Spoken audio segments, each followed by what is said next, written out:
Bakit mahalaga ang OFW Pass para sa ating mga OFWs? How to use.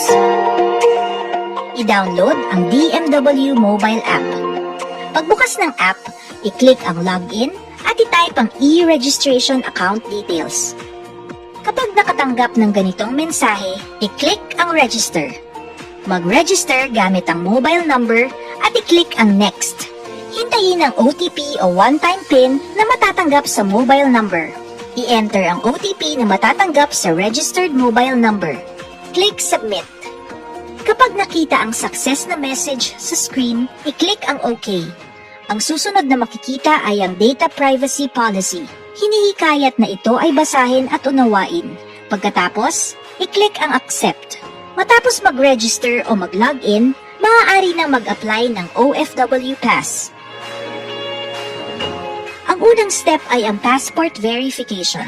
Para sa ID type, piliin ang passport at i-click ang Continue. Sunod, i-click ang Allow para magamit ang camera ng mobile phone sa pagkuha ng passport.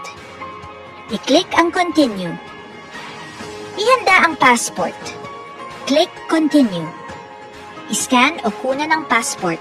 Siguruhin nasa loob ng kahon na nakikita sa screen ang inyong passport. Sunod, i-click ang Continue. Hintayin matapos ang passport verification process. Pagkatapos ng passport verification, mag-selfie. Huwag gumamit ng flash.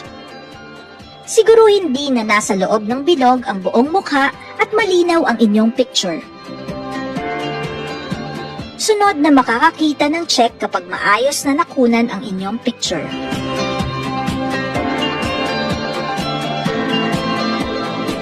Kapag natanggap na ng system at nag-match ang passport at selfie, magkakaroon na ng OFW Pass account na may lifetime ERN.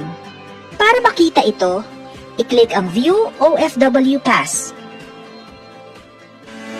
Para maging active at magamit ang OFW Pass sa paglabas ng bansa, kailangan din na i-scan ang visa for verification.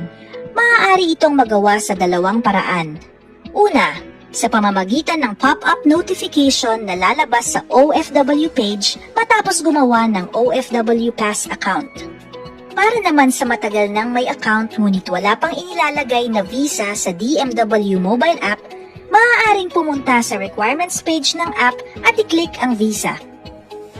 Sunod ay piliin ang bansa kung saan magtatrabaho. Piliin ang visa para sa ID type. I-click ang Continue. I-scan o kunan ang visa. Siguruhing nasa loob ng kahon na nakikita sa screen ang inyong visa. Sunod, i-review ang visa na nakikita sa screen.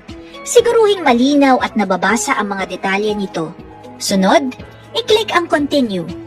Hintayin matapos ang visa verification process. Kapag natanggap na ng system ang visa sa account details, maaari nang magamit ang OFW Pass para makalabas at makapasok sa Pilipinas habang nagtatrabaho sa ibang bansa.